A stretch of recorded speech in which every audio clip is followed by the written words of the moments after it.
Mambo vipi? Ni Machampali Media. Kama kawaida hapa ndo jungu kuu la habari, burudani, information na entertainment. Yani ikitokea tu lazima utapata hapa. Anyway, hapa ni nyuma ya pazia na kama kawaida tuko na Yusuf Kombo Chinondo wa Tangai. Chinando ndo nini sasa? Chinando wa Tangai aka babake Yusuf. Ama nani? Kweli. Kweli. Stima zimepotea kweli Bamburi. Mpaka rada haijashika mpaka sasa hivi. Well, katika episode nataka tuongelee vitu kadhaa ambavyo vimefanyika hii wiki. Weka simu silent pia ama tukufukuze. Nani wana kabambe huyo? Kabambe. Umekopa? Uko fresh? Niko poa mimi nashukuru. Uko na ex-wife? Uko na ex-wife? Niko na yani sina ex-wife. Uko na ex ambaye yani huwa uogopa yani pengine akiamua kuongea utatafuta mahali kwa kuingia uingie. Aongee nini sasa? Vitu tu ambavyo maybe wajua yeye tu ndio yavijua. Sina vitu vya ajabu. Wajua kwa sababu gani nakwambia hivyo? Nasema tu nilikuwa mzembe. Inaweza kuwa kunje tu Afrika kwa wewe si mzembe. Nitafutie mmoja ambaye si mzembe. Wewe si mzembe? Nasemaje? Kula bubula uzembe. Okay, uzembe ni nini? Hebu tuendelee bwana. Sikuhanya regemu. Hii wiki moja ya vitu ambavyo make headlines ama vimekuwa trending topics ni story ya Robert Burale na The Mwakideos ambao ni Rosina Mwakideo na kakake Alex.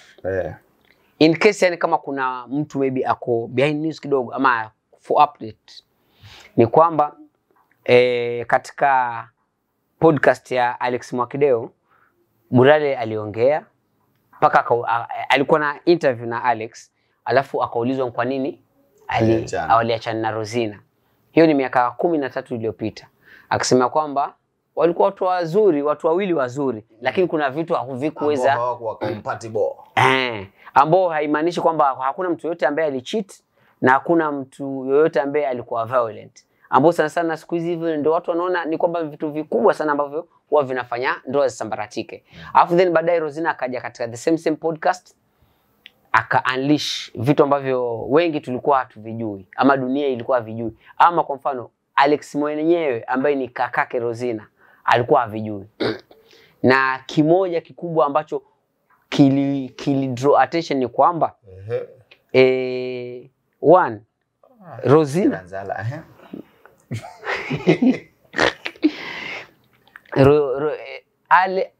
Robert na Rosina waliwahi kuishi nyumba moja kulala kitanda kimoja mwezi mmoja mzima bila kugusana. Bila nyamaza ndoro. Sugugu na hapo wewe. Ama si utaangalia kwa channel wewe. Unajua tu record hapa. Yaani ndoro imemgusa mpaka asema nani wamesema. Sasa mwenyewe alisema au bibi. So issue ni kwamba hawakujaribu kuomba ngono. Robert hakujaribu kuona ngono. Utaombaje mke wako kwanza? Ni sawa, walikuwa bado hawajaoana. Sawa, ile hiyo mwezi wa kwanza. Alafu wakaenda honeymoon 10 days. Ambapo hiyo ni baada ya kuoana ama ndoa. Hawakuombana huko. Ambapo pia hawakuombana pia. Sitategemea pengine naye pia mke mwenyewe alikuwa amejiset vipi. Je, ngoja kwanza pole maoni yako nitakuuliza. Hii ni for context, sawa? Alafu kitu kingine zaidi ni kwamba Rosina alisema kwamba aliona vitu vingi sana katika Robert, ambao kimoja chao ni kwamba katika email za Robert aliona kwamba kulikuwa na video ya ngono ya mashoga ya jinsia moja. Wacha kuongea nini? Sema jinsia moja ambayo ya kiume. By the way ngoja, alisema jinsia moja si ndio? Of which is kwa ilikuwa ni demu na demu. Amesema jinsia moja ya kiume. Ya kiume. Haya. Ikaenda ikaongelewa. Then mwisho wa siku imekuja kwamba Robert ameshtaki akina Mwakideo. Maoni yako katika history yote ni gani? Wanaume waga si watu wa kulipiza kisasi ama kuweka hasira ama nini. Lakini wanawake kitu ambacho nilikuja nikagundua ni kwamba wao wakipewa nafasi ya kukumaliza wanakumaliza. Wanaume waaga wanakuaga na huruma. I'm very sure sasa pengine Bulali akifuatwa tena. Iwe kwamba hakuna kushtakiana wala nini, kila mtu aongee kile ambacho tunaweza pata movie tofauti.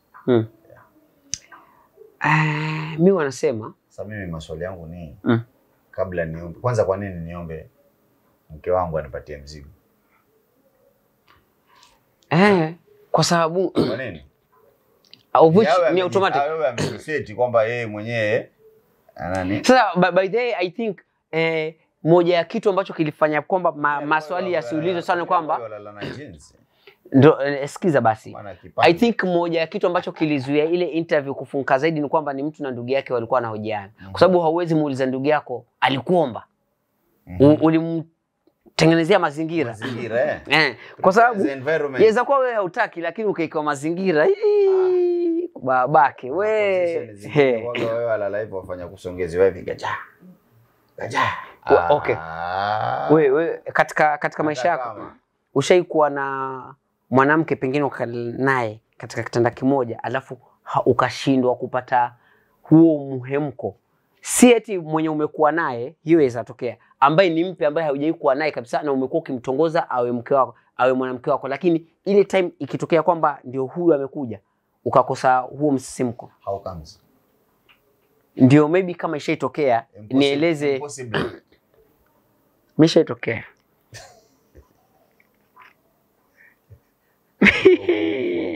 No, hapana, si hivyo. Mazingira. Mazingira hayakuwa conducive.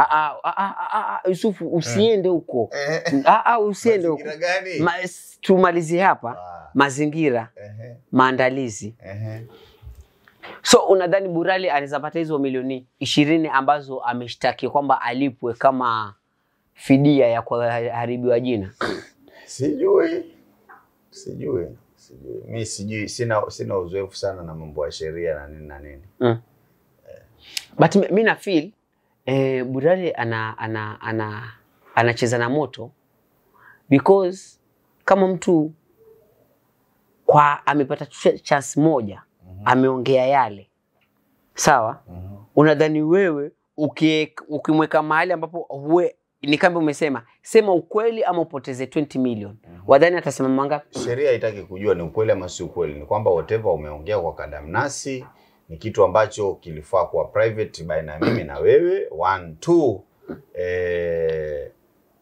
2 katika kuongea kwako kumeni hurt mimi na maisha yangu na kazi zangu na shughuli zangu na brand yangu na kila kitu. Akiweza kuprove kwamba hiyo kitu imehurt kazi zake and all that. Haya. Sheria ama mambo ya sheria huwa sana haangalia hata yani hata sijui kulitokea ama kutokea. Inaangalia legality na illegality. Lakini mimi na feel yule hakulaumu mtu. Je, imevundwa? Yule demu hakulaumu mtu. Alisema tu kitu ambacho aliwahi kupitia. So ni sisi umma ndio tuli judge na kusema kwamba huyu alifanya vibaya. Yeye alisema tu kuwa mimi sikupewa ngono. Niko offended, so mimi naenda kushtaki. No. Ana stand to lose. Mimi na feel ana stand to lose kwa sababu kwa public opinion, lakini kwenye sheria haitaki kujua. Nimekwambia kwa public opinion kwamba ni mtu wa upinde. Ni mtu wa upinde. Sijui nini, sijui jinsia moja, sijui nini. Hiyo ni yenu hiyo sasa. Kwenda wapi? Ndoro. Watakaje? Angalia. Ndoro, sema bana usaidie watakaje? Kweli hapa. Watakaje? Hebu shika. Utapigwa shoti wewe ufe wewe, tusirekodi ya kesi hapa. Haya sasa 100. Umetuzimia taa. Sasa tuzimia taa sasa. Wewe washa taa bwana, ashaweka. Hebu toka hapo ndio utapigwa shoti ufe. Ondoka hapo. Chukua simu yako. Usiedit ya chengo hivyo. Tuendelee kazi. Iko silent. Wewe iko silent kama itatupigia kelele. Mwanangu mtoto mwanangu. Ziko vizuri. Twende nalo. Anyway, tuendelee. Kufunga jembe lako. Disco limeingia hero. Ndio chuma cha chumasi. Wewe hebu tuendelee bana. Tumefika. Chuma kionekana ndio kinshua. Tumefika hapo kwenye sheria na nini bwana. Nini? Public opinion tumefika hapo kwa public opinion kwamba public opinion sheria haitaki kujua kwamba watu wanasemaje ama nini na nini. Inaangalia je, kuna sheria imevunjwa? Je, huyu mlalamishi ana pointi? Lakini I feel sijui I think sisi kama umma ni wakati wetu tuangalie. Wajua kwa mfano kule nani alikuwa ameenda kotini tu nani ule Ilisraburu na kushtaki ile kampuni ya ilikuwa bank. Nilisema tumia basi kampuni ya simu. Akadungwa milioni sijui 5 sijui 6.5. Jamaa wakaenda sijui kwa koti gani tena hiyo kitu ikawa nullified. So amepoteza hiyo milioni 6. So mambo ya sheria waga ni tricky. Kwa wanasema the law is an us. Is an us. Tulia. Ni YouTube. The law is an ASS.